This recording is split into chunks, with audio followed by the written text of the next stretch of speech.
Te estoy grabando, cabrón, apunta, apunta, te estoy grabando. Que te vean cómo la apuntan a estudiantes. Para eso sí son buenos, para apuntarles.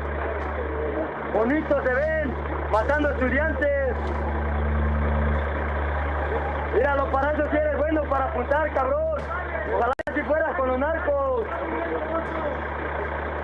¡Ey, oficial! ¡No queremos armas! Necesitamos una ambulancia para un compañero. ¡Una ambulancia! ¡Una ambulancia! ¡Está muriendo! ¡Traigan aquí la ambulancia! ¡Que se metan los paramédicos! ¡Que vengan los paramédicos! ¡Ambulancia! ¡Una ambulancia!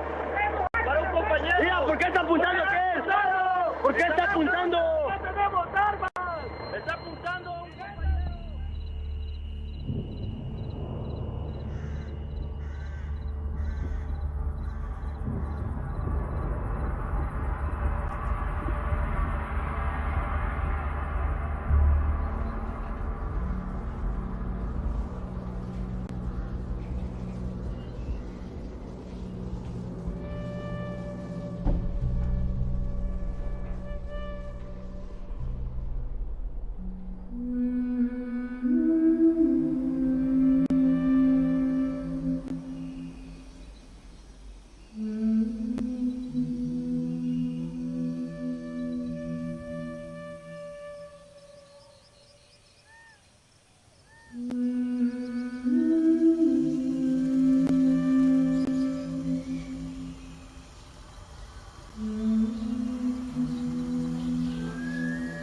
El indígena tiene una visión universal entre el humano y la naturaleza.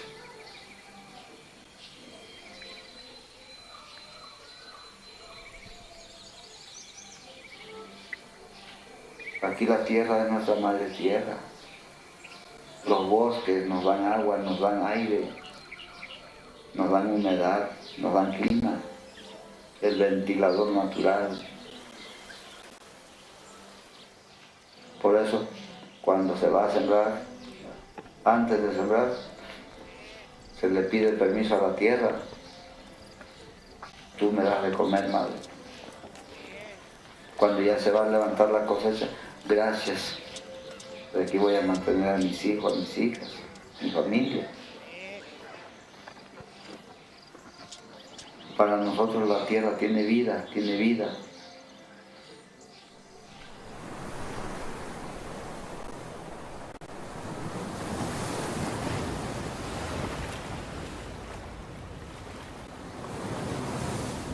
Guerrero es un lugar muy bonito en muchos sentidos. De donde yo soy también es un lugar muy bonito.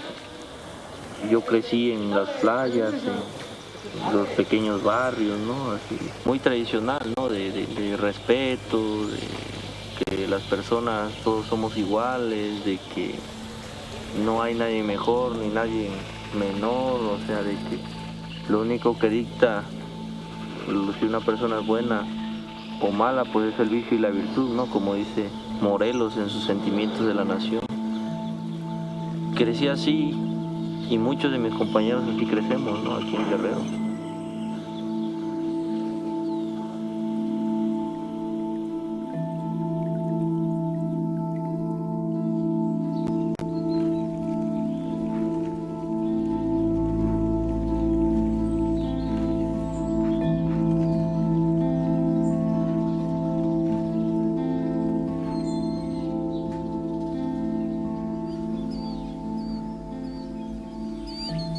Yo ya tenía conocimiento de esa normal, puesto que vivo aquí, acá cerca de Ayotzinapa, aquí en Tixla. Pero nunca había pasado por mi cabeza venir a estudiar. Bueno, desde chico tenía el sueño de que, como allá como nos enseñaba, veían cómo los niños trataban a los maestros, que hasta se ponían contentos, y cuando los recibían, que buenos días, maestro, ya, yo me ponía a pensar, no, pues, algún día yo quiero estar en ese lugar de maestro, enseñando a los niños mis ideas, todo lo que yo sé. Pues yo quise ser maestro porque pues he tenido muy buenos ejemplos de maestro. Cuando iba en la primaria tuve mis maestras de primaria, de primero y segundo grado, que eran muy buenas. El maestro de tercero y cuarto, de hecho, también me llevó a concursar a varios concursos de lectura y así. El de quinto y sexto también era un buen maestro, un muy buen maestro. Era estricto y ya él fue donde que me fue comentando que él había salido de la normal de Ayotzinapa.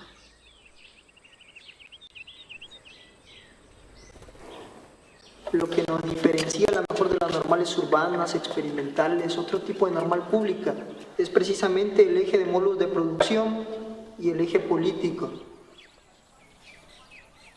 Nuestra gran esencia que nos identifica es trabajar el campo. Los módulos de producción es una manera también de sustentar nuestra normal. No queremos perder nuestros orígenes y nunca los vamos a perder porque pues somos gente pobre, gente humilde, gente que ha trabajado el campo y que se identifica con ello.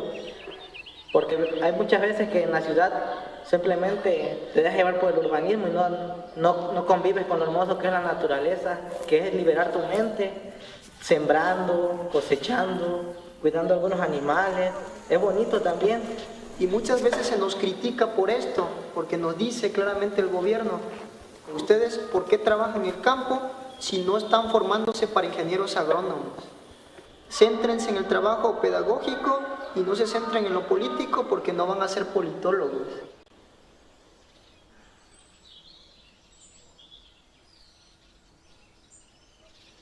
El eje político es fundamental aquí, fundamental. ¿Por qué? Porque se han formado muchísimos maestros conscientes, bastantísimos. Y muchos de esos maestros conscientes que hay en Guerrero, en México, pertenecieron o egresaron de una normal rural. Un maestro en clase en una ocasión nos dijo, si ustedes quieren ser docentes completos, deben tener 5 disciplinas fundamentales: sociología, psicología, historia, pedagogía y política. Y cuando estudiamos política, pues muchos a lo mejor dicen, no, pues es una política de la que se maneja allá afuera, ¿ves? Pero es una política, un estudio de la realidad, de los asuntos públicos y ciudadanos verdaderos, pues, de los asuntos del pueblo.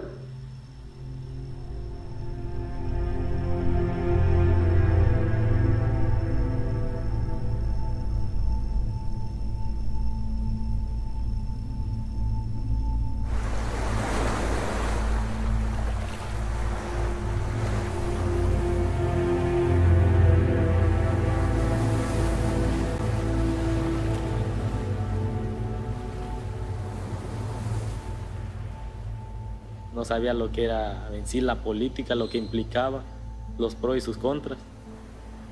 Pues sí, ya empecé a encontrarle un sentido a todo lo que había vivido, todo lo que había visto pues de mi corta vida, pues hasta lo que llevo de vida. Me gusta, de hecho, ser maestro. Es una de las labores pues más nobles, ¿no? Un médico, un reportero, un militar, un policía, un senador, un diputado, todos pasan por un maestro. Y el maestro se encarga de formar. Esta escuela ha dado mucho, para muchos significa demasiado. Para mí significa todo, la verdad. Sí, también no vivo en una comunidad así de extensa pobreza, nada de eso. Sí, también soy gente humilde que le gusta trabajar y hay muchos camaradas que vienen de muy lejos, de la costa, de la montaña y necesitan de esa escuela. Necesitan de eso porque todos deseamos ser alguien en esta vida. Ayotzinapa, podríamos decir que es nuestra madre, porque ella nos da comida, educación, nos brinda lo que va a ser de lo que vamos a sustentarnos, de lo que vamos a sustentar nuestra familia, porque en ella tenemos hermanos, esos hermanos que de primero que se los han llevado.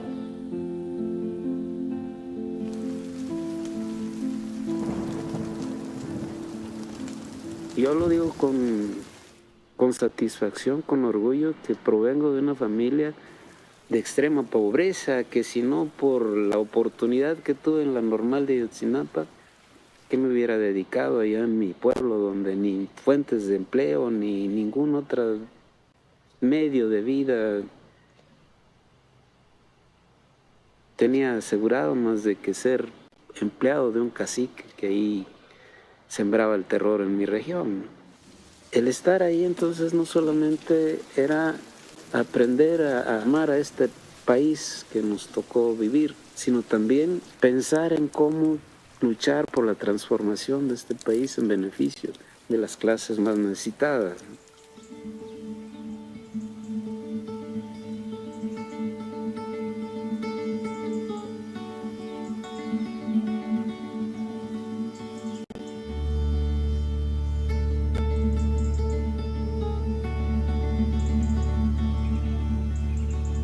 Ayotzinapa es de la escuela donde estudió Lucio Cabañas Barrento, es la escuela donde estudió Carmelo Cortés, es la escuela donde estudió Arturo Miranda, es la escuela donde estudió otros líderes, ¿no? Que Otón Salazar, de Movimiento Revolucionario Magisterial, viene de Ayotzinapa. Las normales rurales ya es el único espacio que queda de la revolución, del cardenismo, que es para los hijos del campesino. El único espacio donde el hijo del campesino tiene para estudiar son las normales rurales. Yo siento que por eso el Estado que intenta olvidar su historia, pues se enfrasca, ¿no?, en desaparecerlas, intentando olvidar esa etapa de México.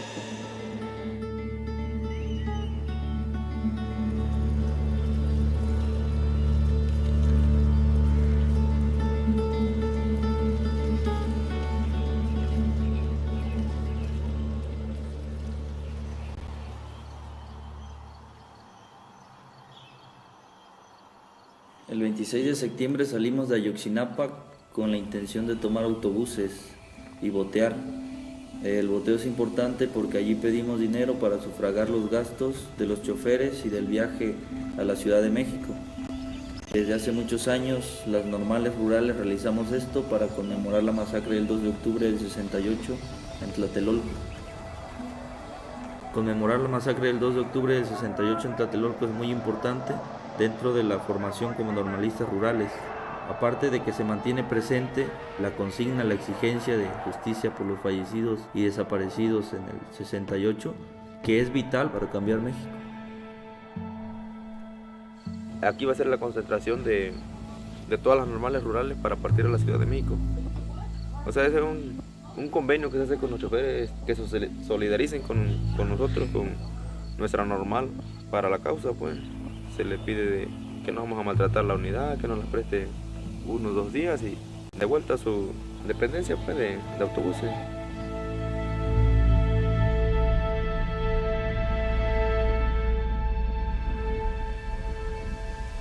Pero al momento de que llegamos a Chilpancingo, pues todo estaba sitiado. Alrededor de las 19:30, los estudiantes llegaron a las afueras de la ciudad de Iguala. Cerca de las 20 horas, un grupo de ellos tomó un bus que los llevó a la camionera. A las 21:15, llegaron los demás estudiantes a la central camionera. A las 21:20, los estudiantes salieron de la central con otros 3 buses, además de los 2 con los que salieron de la normal. Pero ya en dirección, pues, para venirnos a la normal. Salimos en diferentes lugares por la manera en que estaban estacionados los autobuses. En el autobús en el que iba yo, ese chofer supuestamente decía que no sabía por dónde salía, que no sabía que era nuevo y que no sé qué cosa. Iba a vuelta de rueda y le dio hacia el centro. A las 21:30, cuando el primer convoy llega a la esquina de la calle Galeana, miembros de la policía de Iguala intentaron bloquear el grupo de los autobuses que se dirigía hacia el norte y dispararon balas al aire. En ese momento nos empezaron a tirar los pies, pues sí nos espantamos mucho, unos compañeros estaban llorando ya, y pues queríamos salir pues ya de ese lugar porque pues sí se escuchaban muchas detonaciones de armas de grueso calibre. Llevan el primer autobús y los policías detrás de nosotros. Seguíamos avanzando y los policías detrás, eran alrededor de unas 5 o 6 patrullas. El Estrella de Oro 1531 se separó del resto del convoy y se dirigió al este, alcanzando al Estrella Rojo 1568. Los otros 3 buses siguieron avanzando hacia el norte, hacia la calle Juan N. Álvarez. A las 21:40, las dos caravanas de autobuses fueron atacadas simultáneamente en dos lugares distintos. El convoy, que iba hacia el norte, fue bloqueado en la esquina de la Juan N. Álvarez y Periférico Norte por la patrulla municipal número 002. Pues se bajaron los compañeros que iban adelante del autobús, se bajaron con piedras y pues a quitar la patrulla. El ataque duró varios minutos y 2 estudiantes resultaron heridos. Cuando nosotros vemos los buses, los disparos estaban a los cristales, a las ventanas, inclusive a la parte media del bus, lo que ya te da un indicativo de que a los muchachos les dispararon para matarlos. El disparo no era para advertirlos. Uno de ellos recibió un disparo en la cabeza cuando intentaba mover la patrulla 002. Y recuerdo que cuando estábamos moviendo la camioneta, yo tenía enfrente a Aldo. Por un segundo volteé a verlo, lo miré, y al bajar la mirada ya fue que cayó a un lado y con el balazo que le había atravesado el cráneo. Y ahí fue cuando empezaron a disparar, ahí fue cuando nos dimos que pues ya estaban disparando a matar. Fue el primero que cayó. Estaba empujando la patrulla y vimos pues nomás cómo cae el compañero. Y empezó la balacera, ¿no? El fuego cruzado. Los de aquí disparaban, los de atrás disparaban y las balas rebotaban en los autobuses, en el piso, levantaban polvo. Corrimos todos a ocultarnos atrás de los autobuses. O sea, es una cosa muy terrible, ¿no? Porque empezaban a disparar a todo lo que se moviera. Nosotros nos asomábamos y nos apuntaban. De hecho, como en 2 ocasiones los compañeros intentaron acercarse a donde estaba Aldo y les disparaban, pues así sin más. Y se vuelve absolutamente un campo de guerra en términos de unos muchachos desarmados, sin absolutamente ninguna arma en sus manos, y los que disparaban contra todo lo que se movía. Le gritábamos a los policías que por qué estaban disparando. A los policías se les dijo, desde un principio se les dijo a los policías, somos estudiantes, desde un principio se les dijo, somos estudiantes. Pues yo me alcanzaba a asomar para ver qué estaba pasando ahí atrás también, y me alcancé a percatar de que del último autobús estaban bajando a los compañeros y los estaban poniendo en el suelo con las manos en la nuca. Esos muchachos que sacan de ese tercer bus no vuelven a aparecer, son parte de los desaparecidos de los muchachos de la Normal Isidro Burgos. Alrededor de 10 compañeros que estábamos arriba, solamente yo tenía una piedra. Imagínense una piedra contra balas. Y pues ya solamente estábamos esperando pues a ver a qué hora subían por nosotros, ya sea para arrestarnos o para disparar. Posterior a eso, varios compañeros que estaban a bordo de los autobuses que no lograron salir y se habían ocultado ahí y empezaron a salir, a bajar, y nos hicimos un grupo de más o menos unos como 50 compañeros, que estábamos ahí. Recuerdo que empezamos a ver los autobuses y estaban todos balaceados, vidrios rotos, llantas ponchadas, las puertas despedazadas, mucha sangre en varios de los autobuses, más en el tercero, donde fue que le dispararon al compañero en la mano. Pues nosotros confiados de que ya había terminado todo, pues nos estábamos calmando un poco, ya tratar de comunicarnos con los demás compañeros, a ver dónde estaban, qué les había pasado, si estaban bien o no. Otros más, comunicarnos con nuestra familia. Tenemos un primer escenario que es el escenario de la Juan N. Álvarez con todas estas dramáticas historias, muerte, lesiones y desaparición.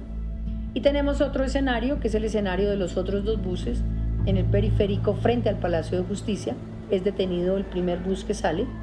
Ese primer bus inclusive es objeto de lanzamiento de gases por parte de la policía. Ya, y nosotros pues le marcamos a un compañero, el Choquito, le marcamos su celular y nos dijo que dónde estaba. No, pues que nosotros estamos arriba del autobús y nos tienen rodeados a nosotros.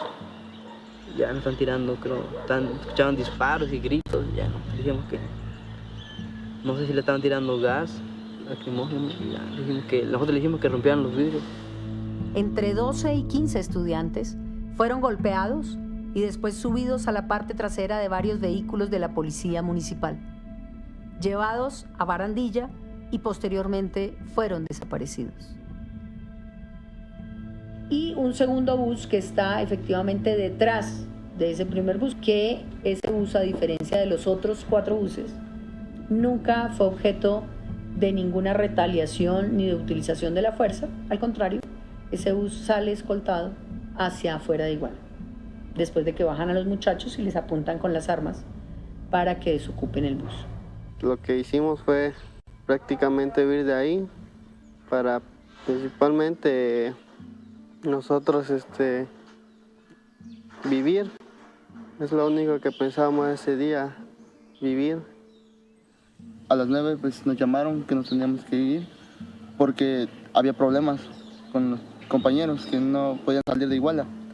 Llegamos allá y cuando nos dimos cuenta había autobuses balaceados. Tratamos de localizar a los compañeros, pero no los encontrábamos. Simplemente que, llamándoles, y ya hasta después nos dijeron que estaban cerca de una tienda. Llegamos allá y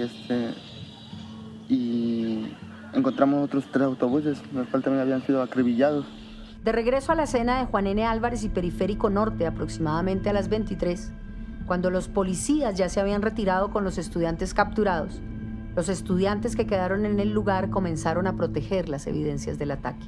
Así que nosotros nos dimos a la tarea de los casquillos de la policía, irlos marcando con piedras, con botes, con lo que hubiese ahí, ¿no? Plástico, no sé.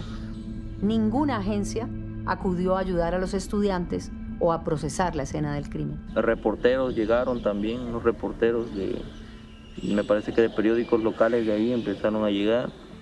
Inclusive vuelve a haber disparos hacia la medianoche después de que están dando una rueda de prensa en términos de llamar la atención de que han sido agredidos, de que han sido desaparecidos, o esos muchachos han sido detenidos por la policía y que no aparecen.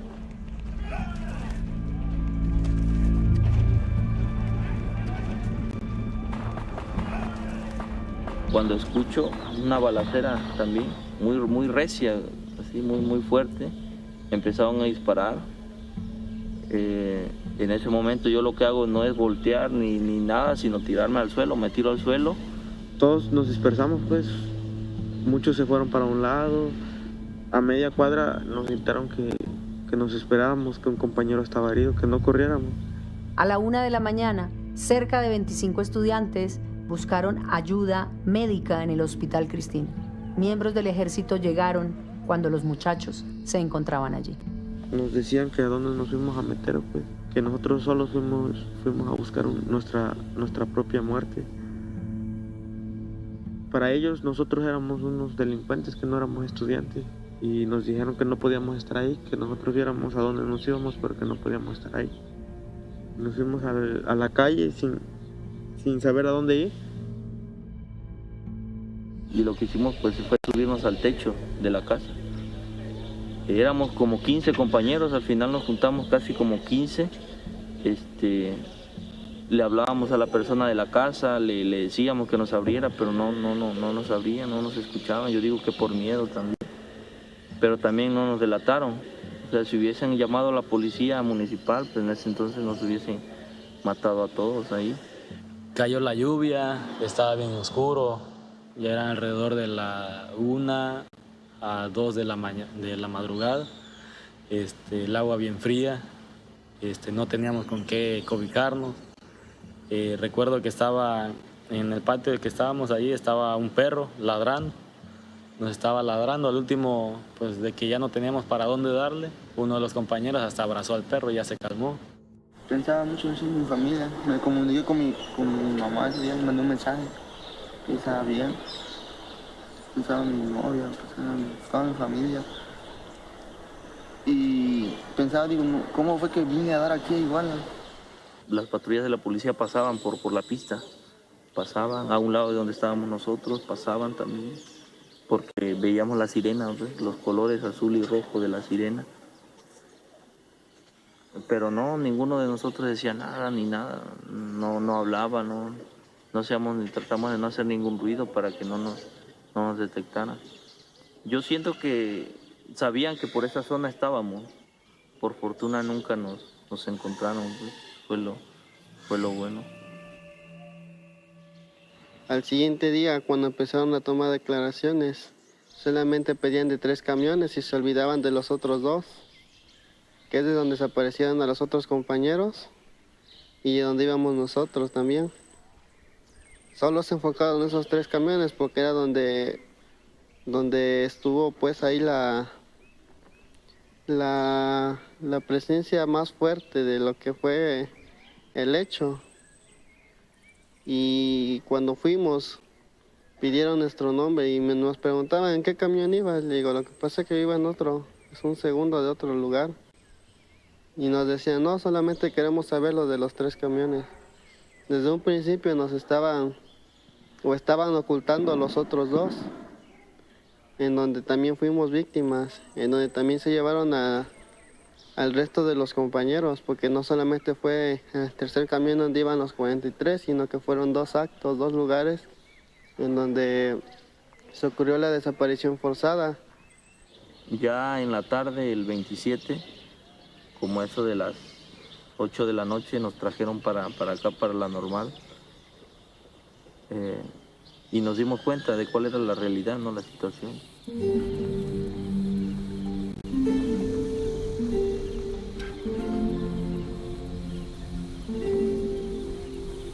Cuando llegamos aquí a la normal, papás se me acercaron y me decían, ¿y mi hijo? ¿Dónde está? Yo le decía, su hijo viene ahí adelantito, viene en el otro autobús, en la otra urbe. El problema fue cuando se acercaban papás, familiares, de compañeros que habían sido detenidos. ¿Ahí yo qué les iba a decir? Alguien que te conocía se acercaba a ti, oye, ¿no has visto a mi hijo?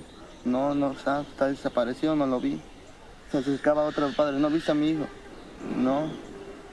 Lo más pesado que fue para mí fue cuando bajamos a la cancha y estaban los papás de Dani, los papás de mi primo,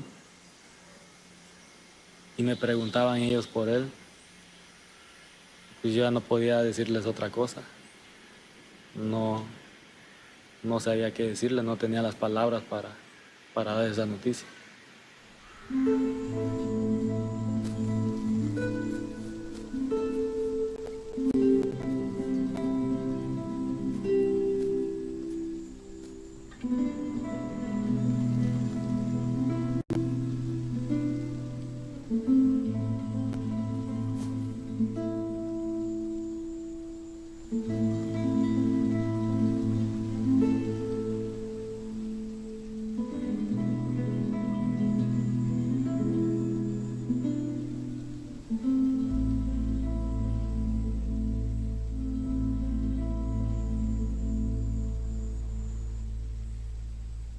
Habían matado a 3, Julio César Ramírez Nava, Julio César Mondragón Fuentes y Daniel Solís Gallardo.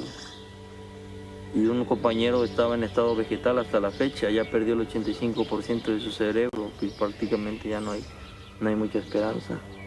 Aldo, él es el compañero que está en estado vegetal. Y 43 desaparecidos que fueron detenidos esa noche por la policía de Iguala.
Nos empezó el carro a vocear, en la camioneta con bocina. que los padres se presentaran, ¿no? Porque había pasado una tragedia pues, en Iguala, parte de los estudiantes de aquí de Ayotzinapa. Pues ese día pues estaba tranquila, me mandaba mensajes. Cuando llega la noche, precisamente ese día, pues es el cumpleaños de mi hermana, la más pequeña. Le estábamos pues celebrando, ¿no? Celebrando su cumpleaños. Cuando de repente me llega un mensaje de que los estaban atacando policías y de que les estaban disparando. Pues esa noche lamentablemente no pude dormir, me quedé esperando por lo menos una llamada, un mensaje de no te preocupes mi amor, estoy bien. Se me ocurre mandarle un mensaje por Facebook, porque ahí luego también nos comunicábamos. Dije, pues a lo mejor en el teléfono no puede, pero a lo mejor ya se puede conectar a una red y me puede mandar un mensaje. Entonces me metí a Facebook y en la primera fotografía fue la que todos conocemos por las redes sociales, la que estuvo circulando mucho tiempo.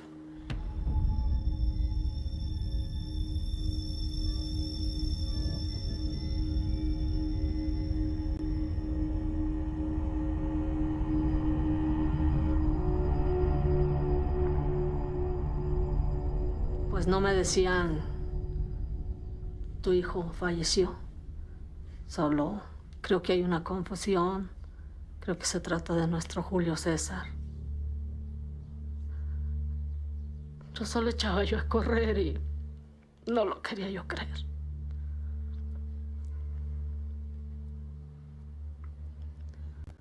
Y efectivamente, cuando fue mi hermano, llegó el cuerpo y sí era de mi hijo Julio César. Llegó muy maltratado, picado por acá, muy lastimado y sin su rostro.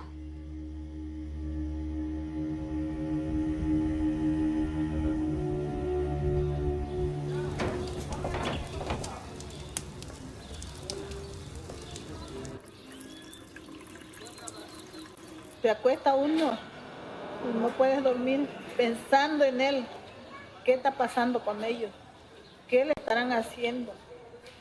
¿Qué madre dormiría tranquila sabiendo de su hijo que no está y no sabe nada, ni una noticia, ni una llamada siquiera de él que diga, mamá, estoy bien, no te preocupes?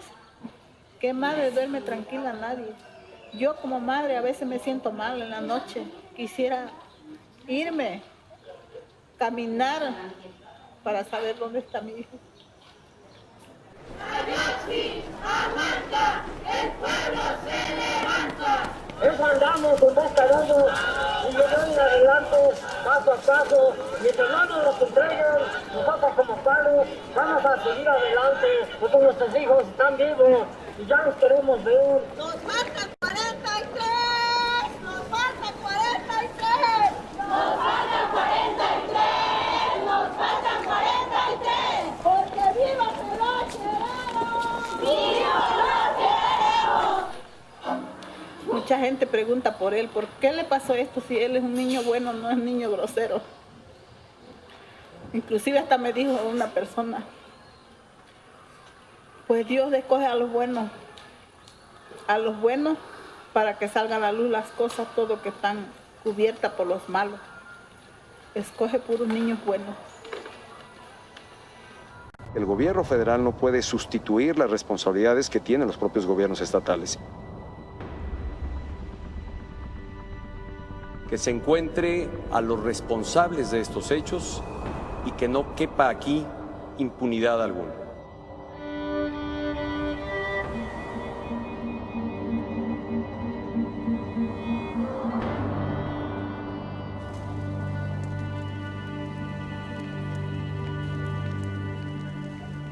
Yo me preocupo de que no nos dicen nada. Me preocupo porque así como nos dicen y que estamos seguros nosotros como padres que están vivos, la cosa que no nos los quieren entregar. Pero lo que me preocupa que está pensando en sus hijas. Y le pido a Dios que me les dé una consolación en su corazón. Porque aquí estoy yo que soy su padre de él. Mi corazón siente que están vivos, que están bien. Pero ya es mucho tiempo. Ya es mucho tiempo para que nos tengan en esta angustia. No sabemos pues nada de ellos. Sí, ya es mucho tiempo y mi hija pues lo extraña mucho. Cuando veo sus fotos, me pongo a llorar.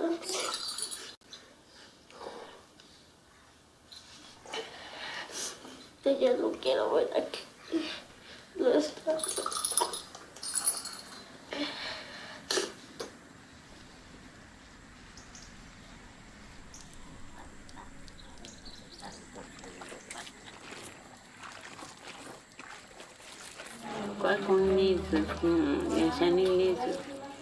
Nina kuni gai shani nindi kuni anda teshni ta chumi skashara nikana ko kila ndo seshara nya sakuki wila ndo seshara I kui kusina ta kuni sintu shata hanaka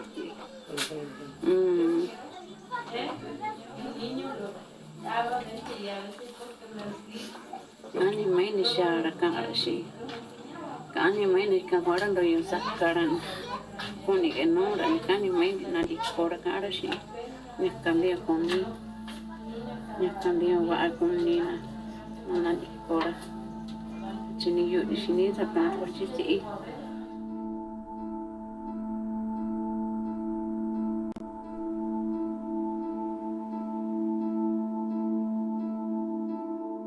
Con tanques y metrallas, Ayotzi no se callan. Con tanques y metrallas, Ayotzi no se callan. Esta marcha no es de fiesta, es de lucha y de protesta. Esta marcha no es de fiesta, es de lucha y de protesta.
d'horreur perpétrés contre la population civile, c'est l'attentat à tir sur des bus remplis d'étudiants de l'école rurale d'Ayotzinapa, dans l'état de Guerrero, au sud du Mexique. Carlos Iván Ramírez Villarreal. Por Aníbal Cruz Mendoza. ¡Viva lo queremos! Giovanni Galíndez Guerrero. ¡Viva! Josivani Guerrero de la Cruz. ¡Viva lo queremos! Leonel Castro Abarca. ¡Viva! Miguel Ángel Hernández Martínez. ¡Viva lo queremos! Antonio Santana Maestro. ¡Viva! Carlos Lorenzo Hernández Muñoz. ¡Viva lo queremos! Israel Jacinto Lugardo. ¡Viva! Adán Abraham de la Cruz. ¡Viva lo queremos! Cristian Alfonso Rodríguez. ¡Viva!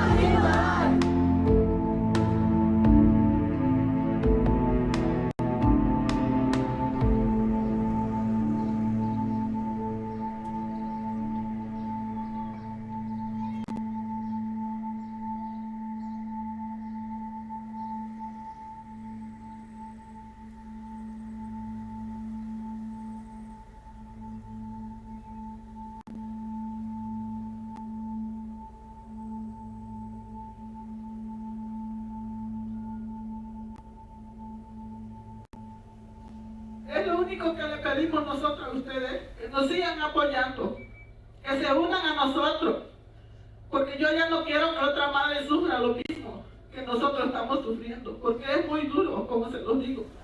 Nosotros como padres daremos la vida por estos hijos.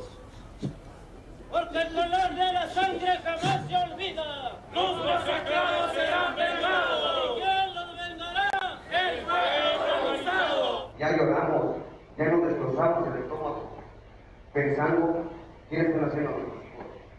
Ahora ya no estamos en el tiempo de rogar, estamos en el tiempo de exigir. Ya llegamos al límite. Me siento impotente de no poder hacer algo por mí mismo. Estamos aquí con la intención de decirle a usted que le ponemos un plazo no mayor de 2 o 3 días para saber resultados concretos. No están en las cosas. Definitivamente no, ya se pasaron de cuerpos. No son 43 o mucho más.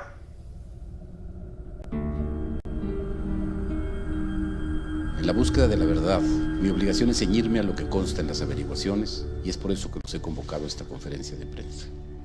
Tiene la palabra el señor Procurador de la República, licenciado Jesús Murillo Caram. Gracias, Lalo. El gobierno federal ha encabezado un gran esfuerzo en lo que se puede considerar una de las más complejas operaciones que se hayan hecho en tiempos recientes. Se logró la ubicación y detención de Patricio Reyes Landa, alias El Pato, y de Jonathan Osorio Gómez, alias El Jona. Estas 2 aprehensiones derivaron en la localización y detención en Cocula de una tercera persona de nombre Agustín García Reyes, alias El Chereje. Los 3 capturados son miembros de la organización criminal Guerreros Unidos y al rendir su declaración, confesaron haber recibido y ejecutado al grupo de personas que les entregaron los policías municipales de Iguala y Cocula. Declaran también que los subieron a un vehículo con capacidad de carga de 3.5 toneladas y a otra camioneta de carga menor. En pantalla pueden apreciarse las imágenes de las camionetas utilizadas en el basurero de Cocula.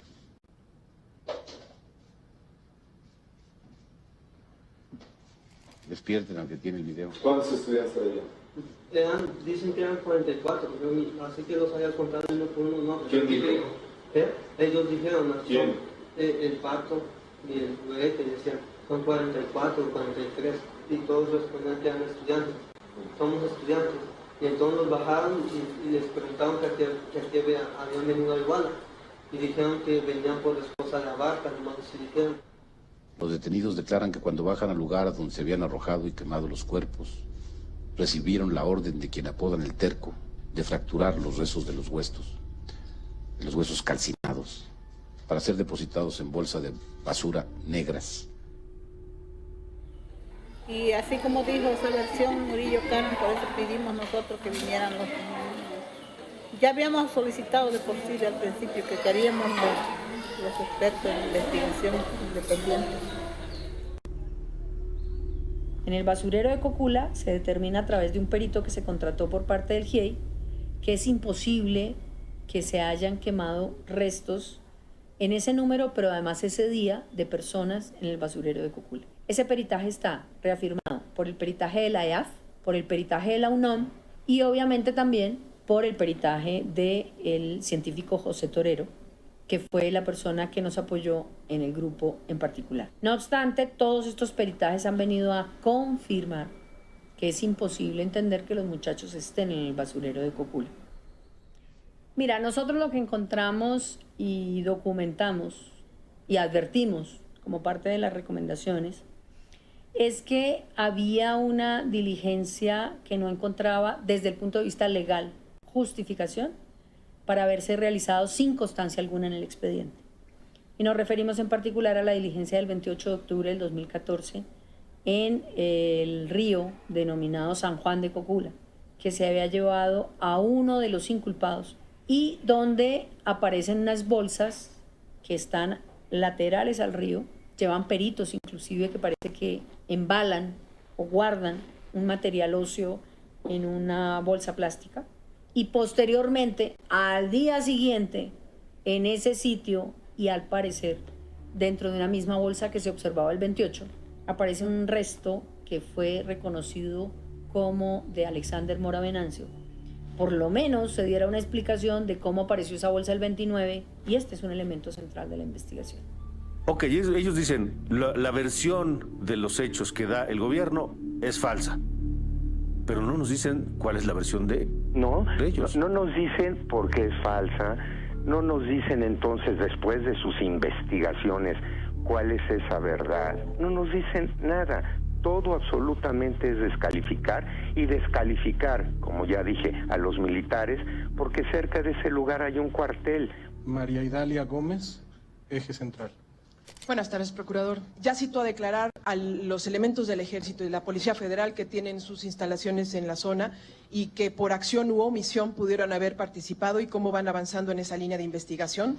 El ejército, como todos los ejércitos del mundo, se mueve solo con órdenes. Y qué bueno. Nada más quiero hacer una pregunta. ¿Qué hubiera pasado si el ejército hubiera salido en ese momento? ¿A quién hubiera apoyado? Obviamente a la autoridad constituida. El ejército estuvo, el ejército participó en actividades dentro de las horas en donde desaparecen los muchachos. Conocieron, recibieron información de primera mano. No se puede explicar lo que ocurrió en Iguala la noche del 26 al 27 de septiembre sin explicar que es una confrontación por droga. No estás hablando de una escuela común y corriente. La vinculación de Ayotzinapa con EPR, con guerrilla, con narcotráfico, está ahí presente desde hace mucho tiempo. Se engrosó la prueba para demostrar que los normalistas no fueron a boicotear un acto político, que no eran ni estaban infiltrados por el crimen organizado, que todos los desaparecidos de la escuela normal Isidro Burgos eran estudiantes aceptados por la escuela, habían ingresado a la escuela después inclusive de exigir un certificado judicial de no antecedentes. Omar Sánchez de Tagle, Grupo Fórmula. ¿Cuántas personas son las que refieren los hechos que nos están narrando? Si hubo reportes del lugar durante 6 horas de incendio, me imagino que hubo reportes de que había un incendio, el olor que llegaba hacia los distintos lugares. Mucho más de 6 horas y no hubo reportes. Por 2 razones. Primero, porque está muy lejos y en una barranca. Y segundo, le vuelvo a repetir, el temor de la población es enorme. ¿Por qué creerle a estos personajes que... Por todo lo que dije hace un momento cuando contesté a la pregunta. Usted dice que tienen 33 días con la investigación, pero ustedes tenían conocimiento desde el 12 de junio. Nada más que no era nuestra competencia. Hasta ese momento parecía otra cosa. Nosotros tenemos competencia a partir de que se determina la intervención de delincuencia organizada. Tenemos una Muchas gracias. última... Ya me cansé.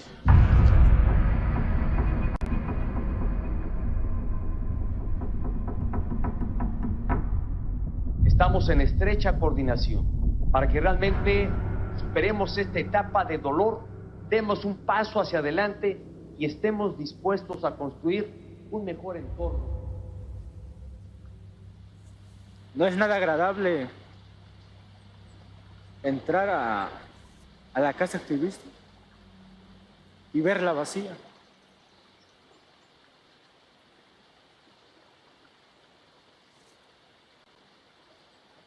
No es nada agradable ya que llegue la hora de dormir y entrar por todos los dormitorios, las partes donde dormían mis compañeros y ver que no hay nadie. Porque es doloroso ver que sus padres nos hablen y nos pregunten qué le pasó a su hijo antes de que se fuera. Es doloroso ver que su padre llora, es doloroso ver que su padre no come, que su padre cada vez está más delgado, cada vez está más propenso a que le pegue azúcar, a recaer en alguna enfermedad. Eso es doloroso. Y es más doloroso aún que el gobierno intente comprarlos con dinero, cuando su hijo, una persona no tiene precio.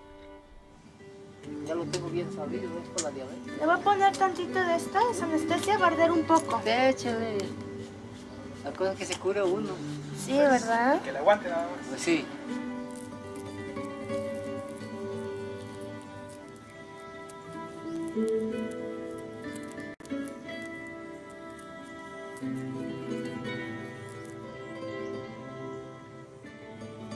Lo que me da tanta entristeciendo, se me juntó todo de mi enfermedad, pues, la gastritis, la diabetes, y ahorita me hicieron unos estudios y me estoy medicinando, pero sin embargo, no por eso me voy a acobardar, porque lo primero es lo primero, y lo primero está mi hijo y ya después la enfermedad. Yo no le tengo miedo a la muerte, si me voy a ir, pues voy, pero yo lo que quiero es encontrar primero a mi hijo y ya después que me lleve Dios, y tengo fe que vamos a dar con ellos.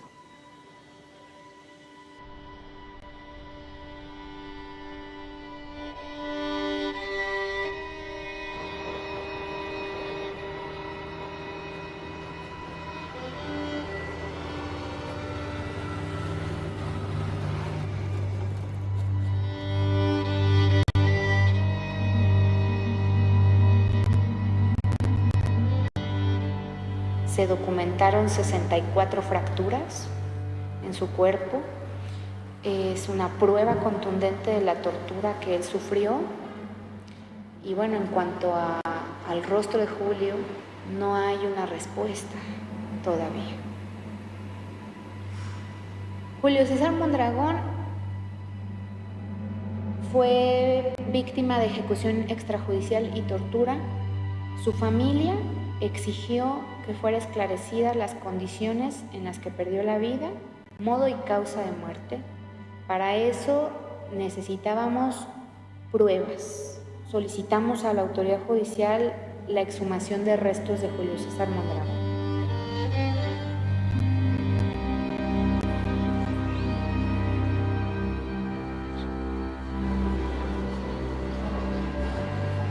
En varias ocasiones sí le dije que eran unos incompetentes, porque eso es lo que eran. Cuando se hizo la exhumación de Julio, lo que estábamos pidiendo era una prueba de genética.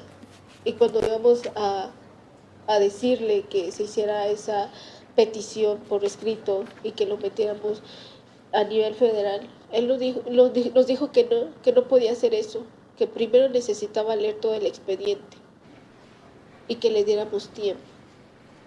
Y así como que tiempo, si lo que no queremos es que pase más tiempo en el congelador Julio César.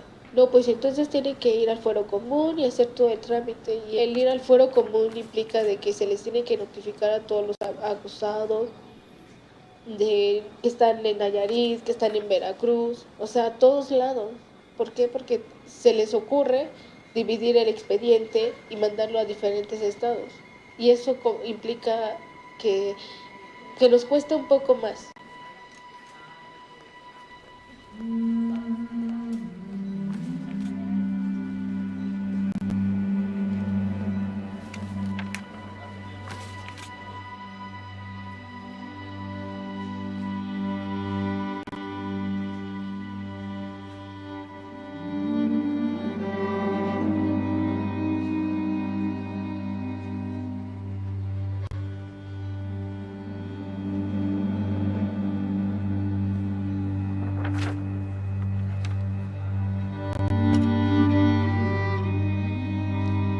Quiero rehacer mi vida. Yo sé que ya no va a estar Julio, pero pues mi hija es su vivo recuerdo, su vivo retrato, su rostro, sus ojos, lo veo en ella. Me hubiese gustado tener a mi familia, como en algún momento lo planeé con Julio. Nunca entenderé por qué de esta forma.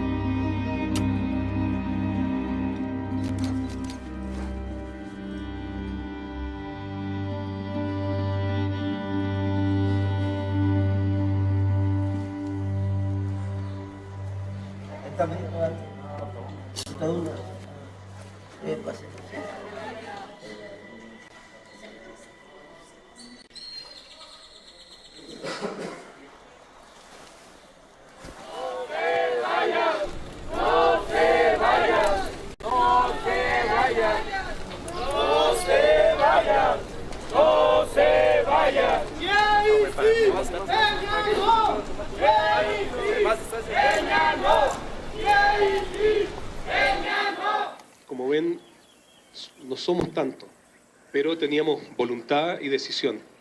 La PGR son muchos.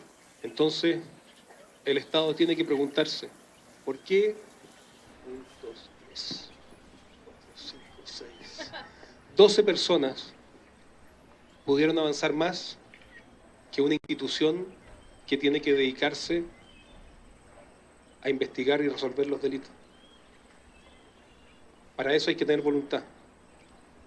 Lo que el Estado también tiene que entender, que los ojos del mundo están sobre esta investigación y van a estar para siempre, hasta que se dé una verdad con sustento en evidencia, no con intento de cerrar un caso o de apurar un caso, o de dar una versión que no se sostiene.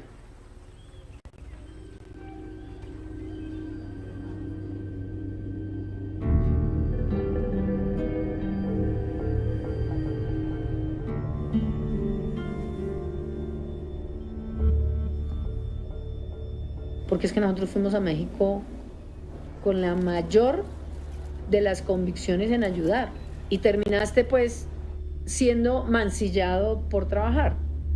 Es parte de la guerra de estos casos, pero no tiene justificación tampoco, porque es que ellos ni siquiera saben y atacaron como leones enfermos, porque además lo estaban.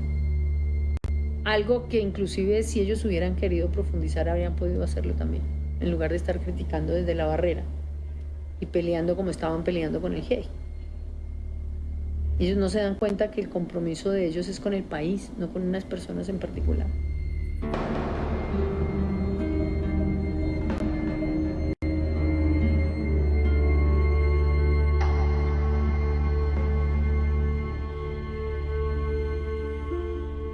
Mientras haya indiferencia y mientras haya complacencia, todo esto se reproduce. Y eso lo ves en México y en cualquier país.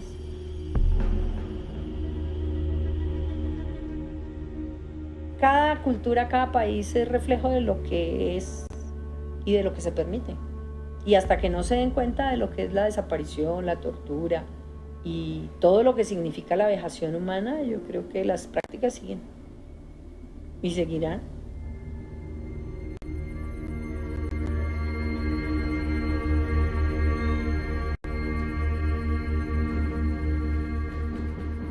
El caso de lo que pasó esa noche del 26 y la madrugada del 27 de septiembre es un caso que pudo haberse resuelto en 72 horas, ni una más. La Fiscalía General de Guerrero tenía todos los elementos que les hubiera permitido resolver el caso de manera real, veraz, de una manera rápida. Lo que yo he encontrado, lo que yo he descubierto a lo largo de 2 años de investigación, basada en peritajes, en pruebas periciales, en testimonios de los normalistas, en testimonios de los vecinos, e incluso en información proveniente de una importante organización criminal, traficante de drogas a nivel internacional que existe en Guerrero, en esta zona. Al menos 2 de los 5 autobuses en los que viajaban los normalistas esa noche estaban cargados con este cargamento de heroína de estos $2 millones. El capo, responsable, dueño de esta mercancía, ordena al ejército, hace una llamada telefónica y ordena al ejército, que era la autoridad máxima y la única autoridad que podía coordinar a las demás instituciones para hacer un operativo conjunto. Le llama y le dice que había que recuperar la droga a como diera lugar y que en eso le iba la vida al coronel. El coronel entonces desata el operativo, se pone de acuerdo a través del C4 con las demás instituciones, y es que se da esta persecución contra los 5 camiones. Fue la operación de un grupo de malos funcionarios públicos, de un 27 batallón de infantería que acumuló mucho poder a lo largo de tantos años y que era la máxima autoridad en este municipio. Se fabricaron culpables en base a torturas infames, que incluían toques eléctricos, violaciones sexuales a hombres y mujeres detenidos, a esposas de los detenidos, como un mecanismo de presión para que estas personas confesaran un crimen que no cometieron y confesaran hechos que en realidad hoy se sabe nunca ocurrieron, como el evento como los hechos en Cocula o en el río San Juan. Este punto de fabricación de culpables es muy grave, porque quien acusa a inocentes protege a culpables. Lo del río San Juan, La propia PGR en una investigación interna está diciendo, sembraron las pruebas, sembraron las bolsas. Este testigo nunca dijo que estaban ahí las bolsas ya estaban cuando él fue llevado al lugar. ¿Por qué? ¿Por qué el gobierno de México no tiene cómo explicar que tienen los restos de Alexander Mora? La prueba con la que el gobierno federal trató de cerrar el caso, es decir, con los restos de Alexander Mora dentro de unas bolsas de plástico que supuestamente encontraron en el río San Juan, si reconocen es que no hubo incendio y no hubo río San Juan, tendrían que confesar su crimen. Y tendrían que decir, nosotros pudimos sembrar los huesos, los restos, porque sabemos dónde están. ¿Por qué? ¿Por qué el gobierno de México decide proteger a estos malos funcionarios? Lo que sí fue una operación de Estado fue todo el encubrimiento y protección a los responsables.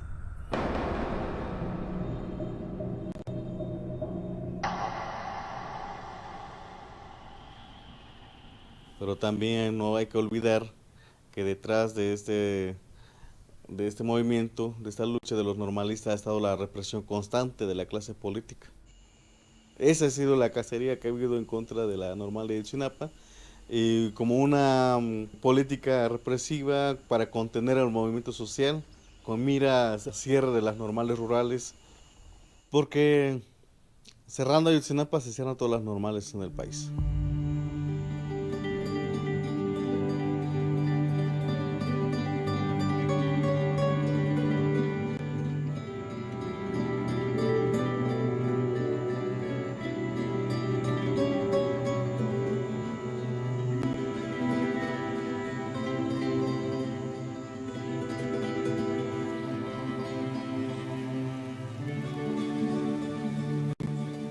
Ser estudiante, ser normalista es más peligroso que ser un delincuente.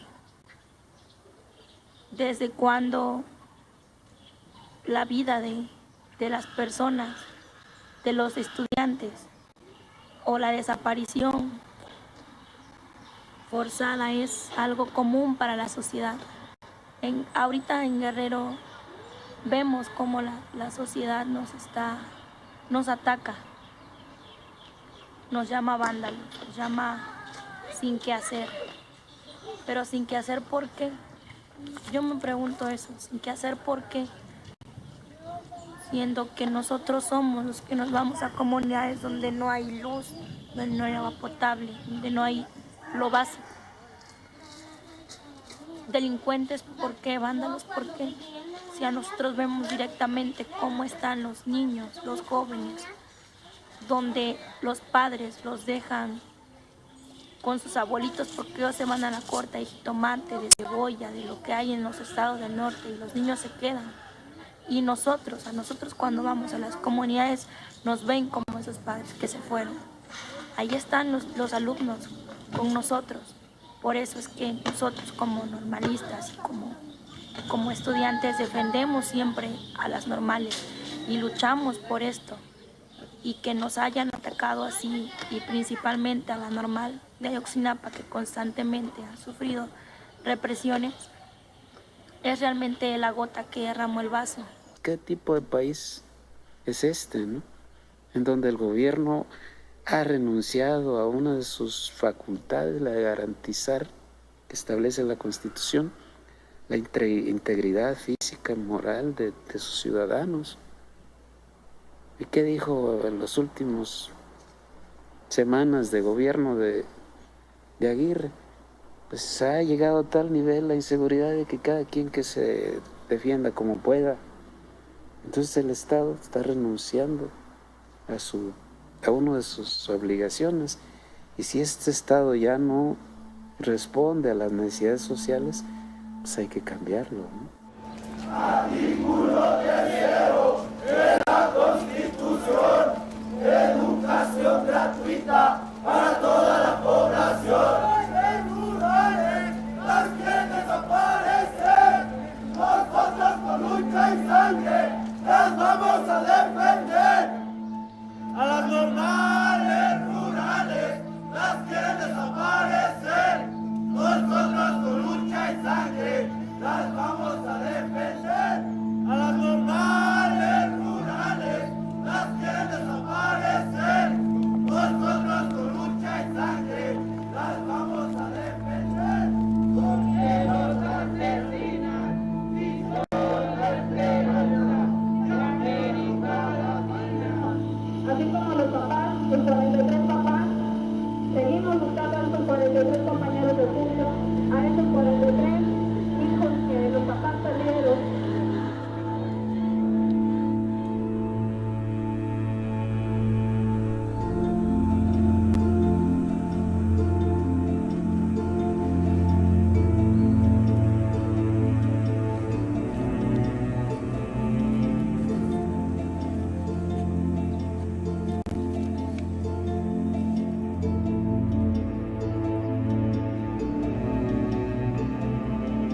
Ahí como que están en chinga loca, paisa.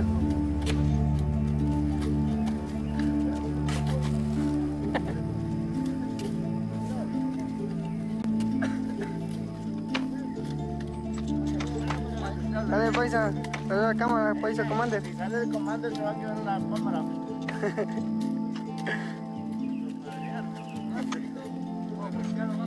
Ahora me pusieron el comando baleado. Me reprimido.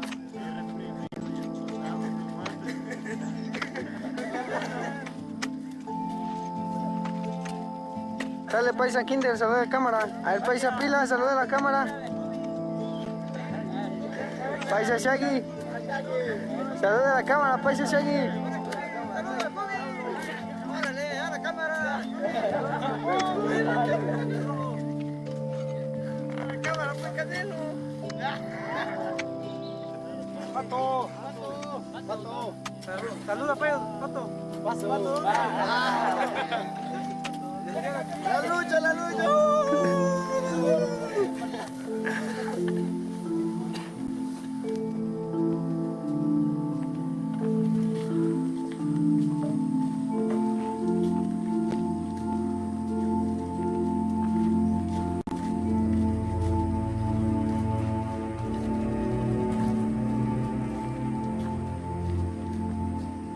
Dentro de la palabra utopía se relaciona mucho a la palabra imaginario, un anhelo que se tiene porque se cumpla, porque se haga realidad algo. Pero conforme vas avanzando, en el transcurso de este proceso, uno se va percatando de que siempre hay más cosas y van saliendo más cosas. Quizá empieces con un solo objetivo, pero en el transcurso de cumplir ese objetivo, van saliendo nuevos retos, nuevas metas, todo encaminado al bienestar, todo encaminado a vivir mejor, personalmente y colectivamente. Yo considero que México tiene que despertar, tiene que reordenar las cosas, tiene que darse cuenta de que para avanzar necesitamos primero mejorar la situación en la que estamos. No se puede avanzar si todo está podrido. No se puede hablar de modernidad ni de un México más democrático ni nada de eso en un estado donde existe el terrorismo, pues, de estado, donde se asesinan estudiantes, luchadores sociales, donde se desaparecen estudiantes, gentes, que lo único que hacen pues, es preguntarse que estas cosas no son normales. ¿Qué clase de personas seríamos nosotros si no hacemos algo por cambiar el lugar donde vivimos, el lugar donde estamos? ¿Qué clase de personas seríamos? Hemos aprendido a que debemos hacer algo. Yo creo que luchamos contra el olvido, contra esa herramienta que tienen ellos para que la gente pues ya se haga omisa a todo lo que pasa. Pero al menos por nuestra parte nosotros no olvidamos ni tampoco perdonamos, nada. Y esa va a ser nuestra exigencia, ¿no? Justicia, castigo a los culpables y que nuestros compañeros regresen con vida, ¿no? Porque así se los llevaron y así no los tienen que regresar. ¡Ayotzi vive! ¡La lucha sigue! ¡Ayotzi vive! ¡La lucha sigue! ¡Ayotzi vive, vive! ¡La lucha sigue, sigue! ¡Ayotzi vive, vive, vive! ¡La lucha sigue, sigue, sigue! Hombro con hombro, codo con codo, Ayotzi, Ayotzi, Ayotzi somos